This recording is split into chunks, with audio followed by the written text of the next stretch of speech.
عورت روتی ہوئی حضرت علی رضی اللہ تعالیٰ عنہ کے پاس آئی اور کہنے لگی، میرے خاوند نے میری اجازت کے بغیر ہی میری باندھی سے تعلق قائم کر لیا ہے۔ حضرت علی رضی اللہ تعالیٰ عنہ نے اس کے خاوند سے کہا کہ تم کیا کہتے ہو؟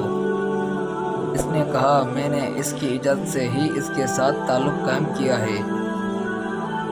حضرت علی رضی اللہ تعالیٰ عنہ نے اس عورت کی طرف دیکھا اور اس کو متنبہ کرتے ہوئے فرمایا، اگر تو سچی ہے تو میں اس کو سنسار کروں گا، اور اگر تو جھوٹی ہے تو میں تجھے تہمت کی سزا میں 80 کوڑے لگاؤں گا۔ اتنے میں نماز کا وقت ہو گیا۔ حضرت علی رضی اللہ تعالیٰ عنہ اس عورت کو چھوڑ کر نماز پڑھنے لگے۔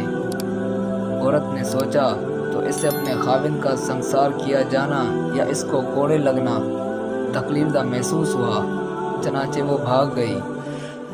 جب حضرت علی رضی اللہ تعالیٰ عنہ نماز سے فارغ ہونے کے بعد آئے تو اس عورت کو نہ پایا، اور آپ رضی اللہ تعالیٰ عنہ نے اس کے بارے میں پوچھا بھی نہیں۔